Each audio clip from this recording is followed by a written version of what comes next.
Olá, vamos dar continuidade aí aos nossos resumos teóricos. Vamos fazer agora o nosso resumo teórico de movimento circular. Movimento circular é um assunto relativamente caprichado, é muito temido aí pela maioria dos alunos. Eles desistem logo no início, não persistem e acabam não aprendendo e achando difícil. Você, tenho certeza, vai ser diferente. Você vai insistir, vai aprender rapidinho e vai começar a achar fácil. Beleza? Vamos à luta? Então, ó, temos aqui uma circunferência. Suponha que essa partícula vai sair dessa posição e essa partícula vem para cá. Para que ela faça esse movimento, ela vai gastar um certo tempo e ela vai percorrer uma certa distância. Então vamos colocar aqui alguns elementos que serão importantes nas definições daqui a pouco.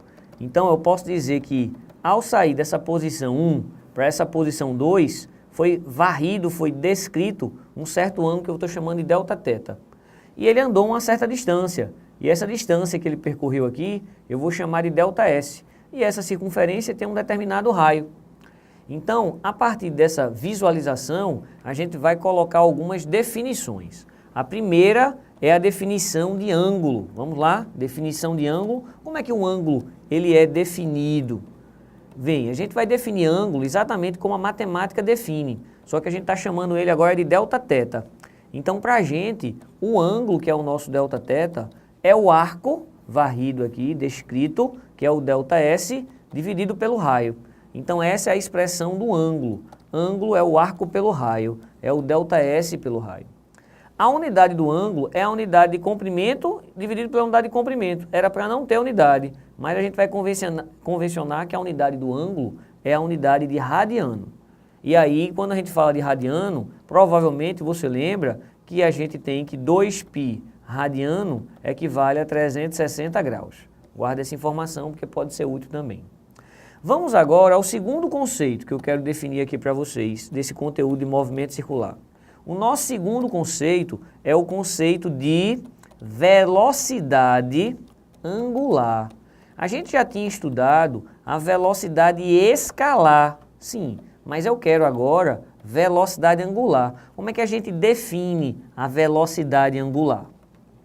Ó, só para você lembrar, a gente tem a forma da velocidade média escalar, que é o nosso ΔS por ΔT, e a gente tem a forma da aceleração média, que é o nosso ΔV sobre ΔT. Toda vez que um sujeito tem velocidade, ele está mudando de posição. Toda vez que ele tem uma velocidade angular, ele está mudando o ângulo. A gente define que a velocidade angular é o quanto o ângulo variou num certo intervalo de tempo. Então está aqui a nossa segunda expressão envolvendo aí velocidade angular. A unidade de velocidade angular é a unidade do ângulo, que é radiano, dividido pela unidade do tempo, que é o segundo. Então, velocidade angular será dada, fornecida aí no Sistema Internacional em radiano por segundo. O terceiro conceito que a gente vai colocar aqui, para a gente poder, vamos dizer assim, dar o pontapé inicial, é o conceito de aceleração angular. Esse conceito de aceleração angular, a gente vai definir a aceleração angular por alfa. A aceleração angular, do mesmo jeito que a aceleração escalar, está associada a uma variação de velocidade. Mas quando a aceleração ela é escalar, a variação de velocidade é escalar. Quando a aceleração é angular, a variação de velocidade tem que ser angular. Então a gente define a aceleração angular como sendo a variação da velocidade angular num certo intervalo de tempo. A unidade dessa aceleração angular vai ser a unidade da velocidade angular, que é o radiano por segundo, dividido por segundo. Aí vai ficar radiano por segundo ao quadrado. Então a gente já tem aqui três expressões, ó. Definição de ângulo, definição de velocidade angular e definição de aceleração angular. Agora a gente pode relacionar alguns conceitos escalares e angulares trabalhando em cima dessa expressão aqui, ó. Se a gente fizer meio pelos extremos nessa expressão, a gente vai obter a seguinte expressão que a gente vai poder aproveitar. ΔS é igual a Δθ vezes R. Veja se você concorda. Ó, ΔS é igual ao ângulo vezes o raio. ΔS é igual ao ângulo vezes o raio. O princípio que a gente vai fazer aqui, ó, é dividir ambos os lados por ΔT. Matematicamente a gente não altera em nada essa equação. Só que ΔS por ΔT você conhece. E Δθ por ΔT você também conhece. Quem é ΔS por ΔT? ΔS por ΔT é o nosso velho V. E Δθ por ΔT, quem é? Δθ por ΔT é o nosso ômega.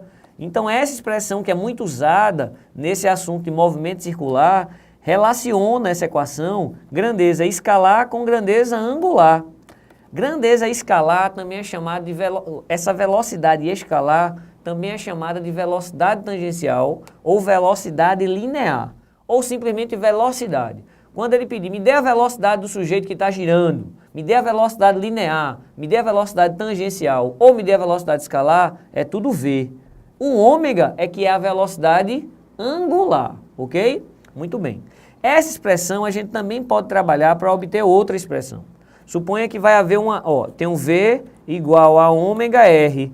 Se essa velocidade variar, é porque a velocidade angular variou também, considerando que a trajetória tem o mesmo raio, é uma circunferência.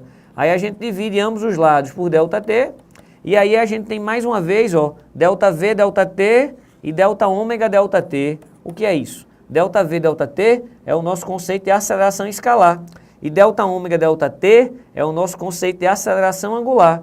Então esse cara se transforma em A, e esse cara aqui se transforma em alfa. Então, mais uma vez, a gente tem uma equação envolvendo grandezas escalares com grandezas angulares. Vou chamar isso aqui de equação 4 e vou chamar isso aqui de equação 5. E essas outras duas equações que a gente já tinha colocado, eu vou chamá-las aqui, na verdade, de observação, porque a gente já conhecia. Então, até o momento, a gente já tem 5 equações para a gente descrever esse movimento circular. E olha que a gente está só começando, hein? Então a gente definiu o ângulo como sendo o arco pelo raio, arco dividido pelo raio fornece o ângulo. Definimos aí a velocidade angular como sendo o ângulo descrito num certo intervalo de tempo, e a sua unidade é radiano por segundo. E definimos a aceleração angular, que é o quanto a velocidade angular varia. Então a aceleração angular, ela é a variação da velocidade angular num certo tempo. Lembra que a unidade de aceleração aqui era metro por segundo ao quadrado, aqui vai ser o quê? Radiano por segundo ao quadrado. A unidade de velocidade escalar no SI era metros por segundo, aqui é o quê? Radiano por segundo.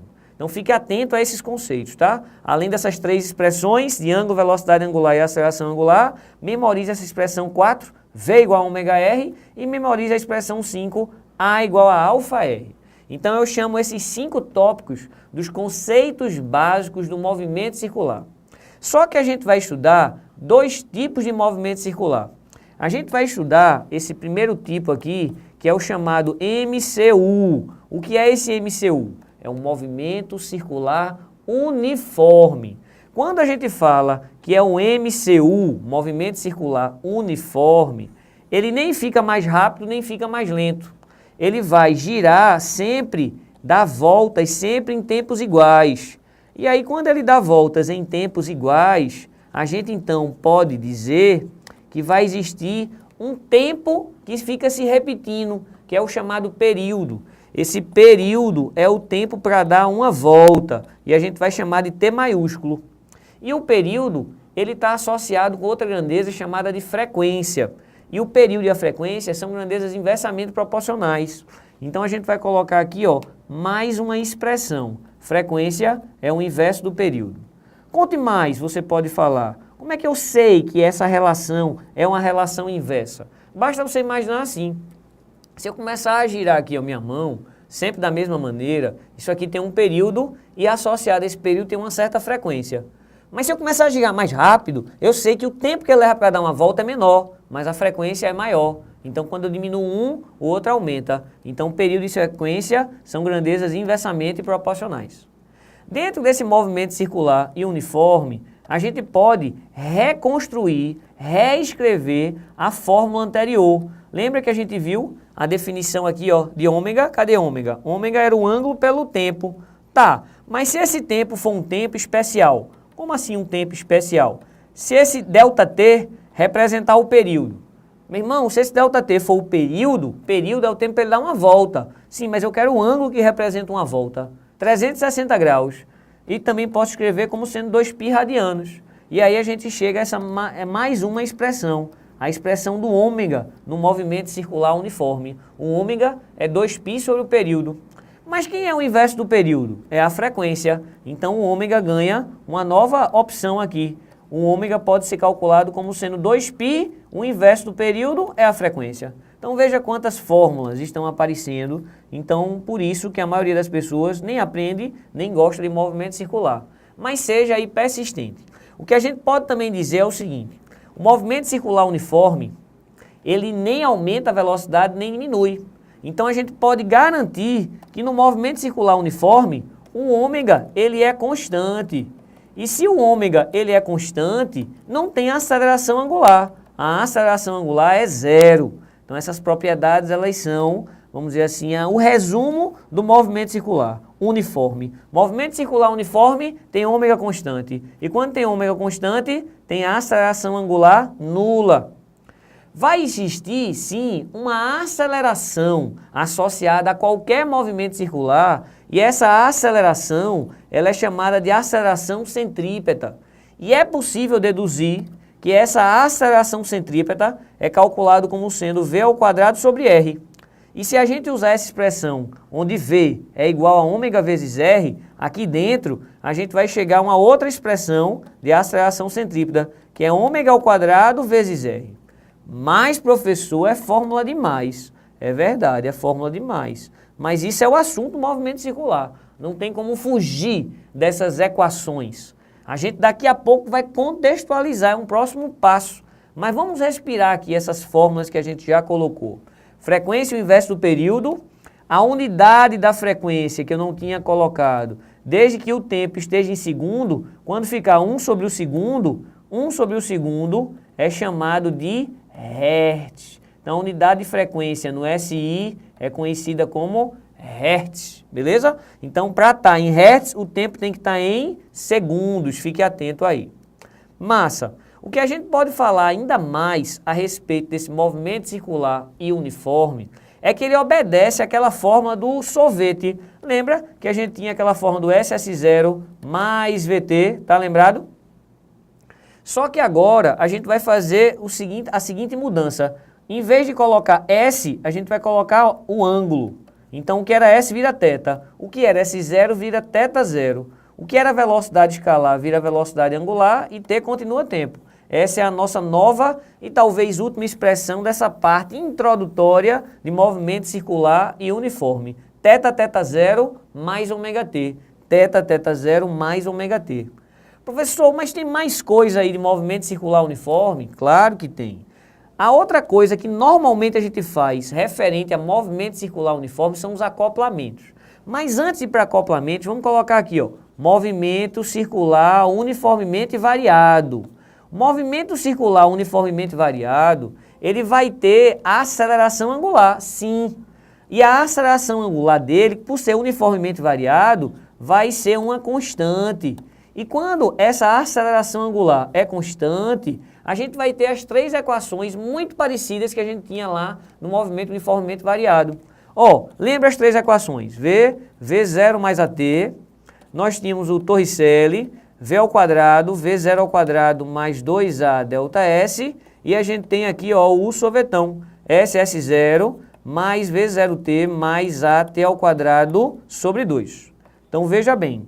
Nós temos aqui as três equações que já estávamos acostumados, que nós trabalhamos lá no movimento uniformemente variado. Só que agora a gente vai fazer tipo uma analogia. Cada uma dessas equações vai ter uma muito parecida, mas com os conceitos angulares. Como assim? O que era velocidade escalar passa a ser velocidade angular. O que era velocidade escalar inicial é o ômega inicial. O que era a aceleração escalar vira alfa vezes t. O único sujeito que permanece igual nos dois casos é o t. Então, ó, ômega 2, ômega 02, 2 alfa, delta θ. Se ligue, espaço vira θ, A vira alfa e o V vira ômega. Aqui, ó, θ, θ0 mais ômega 0t mais alfa t² sobre 2. Aí sim, chegamos às equações do movimento circular uniformemente variado. É uma equação do Voat, Torricelli e sorvetão. Só que em vez de grandezas escalares, a gente tem as grandezas angulares.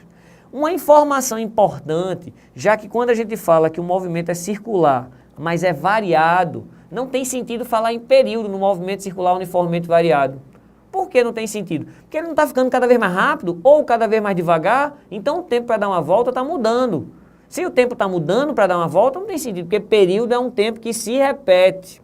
Então, por não ter sentido essa parte de falar de período, tem questões que perguntam assim, quantas voltas o cara deu? Quantas voltas o cara deu? Não adianta achar período. Então você vai lembrar quantas voltas o cara deu, que cada volta que ele dá, uma volta que é dada, o ângulo descrito naturalmente de uma volta é o ângulo de quanto? De 2π.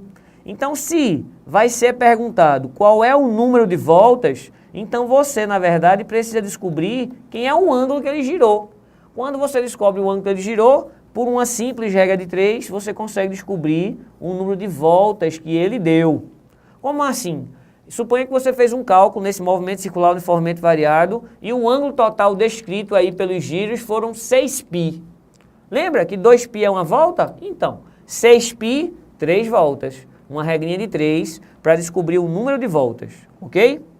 E acabou, professor, o movimento circular? Não, falta uma outra parte que pode ser uniforme ou variado, que eu vou chamar aqui de 3, que é a parte de acoplamentos.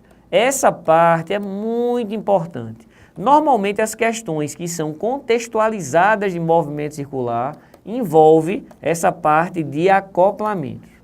A gente vai ter na prática 2 tipos de acoplamentos. A gente vai ter o acoplamento que é aquele tipo bicicleta.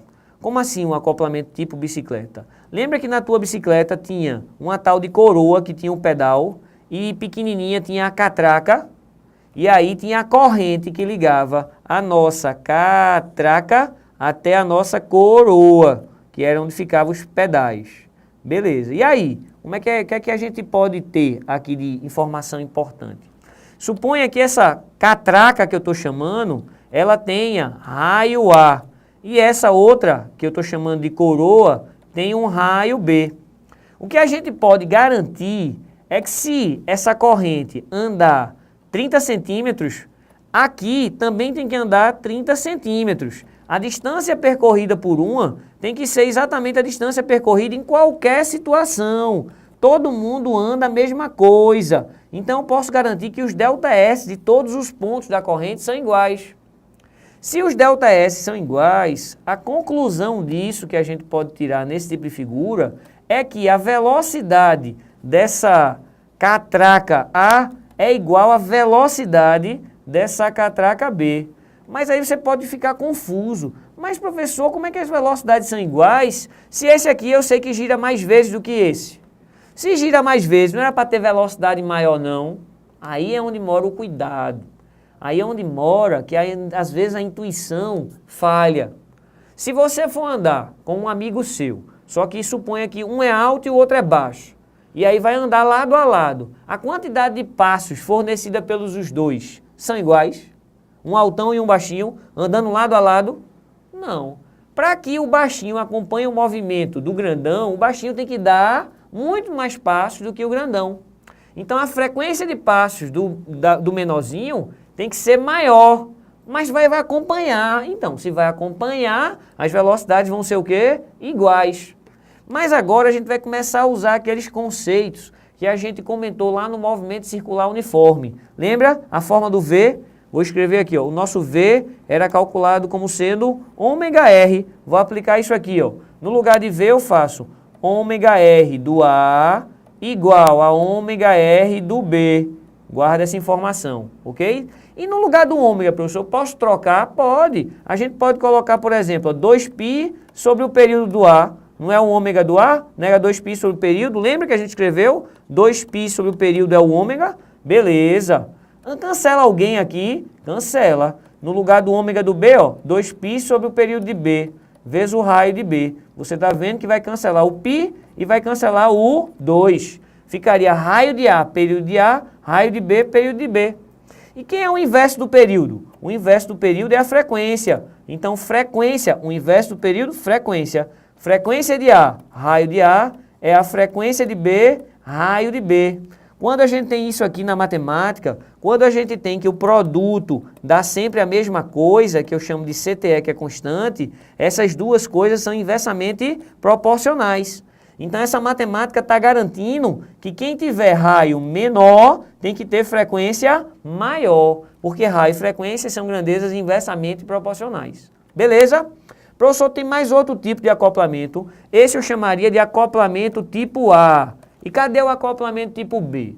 Antes de ir para o acoplamento tipo B, fique sabendo que um tipo de acoplamento que também é A, é esse acoplamento aqui, ó. Vamos chamar assim, coroa agarradinha aqui, ó, a outra coroa. Duas coroas, uma agarradinha na outra. É exatamente igual ao acoplamento anterior. Muitas vezes isso aqui a gente coloca uma correia dentada aqui, ó. Ele tem correia dentada não, né? Uns dentinhos aqui, ó. E aí esses dentinhos, eles precisam se encaixar. Não dá para desenhar o resto, mas o que eu posso dizer é, como se encaixa, se de uma descer 3 dentinhos, a outra também desce 3 dentinhos. Isso garante, naquela nossa explicação, que o ΔS, vou chamar de A, tem que ser igual ao ΔS de B, porque eles andam sempre unidos, na mesma quantidade de dentinhos. E se tem o mesmo ΔS, então esse tipo de figura que eu estou chamando A e B, também vai ter a história de velocidades escalares iguais. Mas é claro que a menorzinha tem que dar mais voltas. Pense assim, se aqui tivesse 30 dentes e aqui tivesse 10 dentes, quando essa aqui desse uma volta, essa aqui tinha que dar 3. Porque eu sei que a quantidade de dentes é a mesma. Essa grandona, uma volta gira, né, 30 dentes, tem 30 dentes. E a outra só tem 10 dentes, então ela tem que dar o quê? 3 voltas. Mas as quantidades de dentes foram iguais. Então, o acoplamento A, onde essas duas roldanas aqui, ó, estão catracas, estão uma tocando na outra, ou então, quem faz o papel de uma tocar na outra é a forma indireta, que é ter a corrente.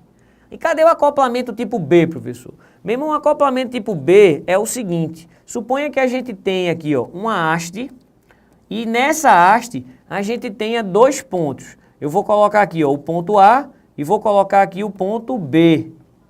E eu vou colocar essa haste para girar. Ao colocar essa haste para girar, não tem como a quantidade de voltas da letra A aqui, desse pontinho A, ser diferente da quantidade de voltas do pontinho B. Por quê? Porque é uma haste que eu pintei aqui, ó, pintei o A e o B. Se o A der 10 voltas, o B tem que acompanhar também com 10 voltas. Se esse A girar 30 graus, o B também tem que girar 30 graus.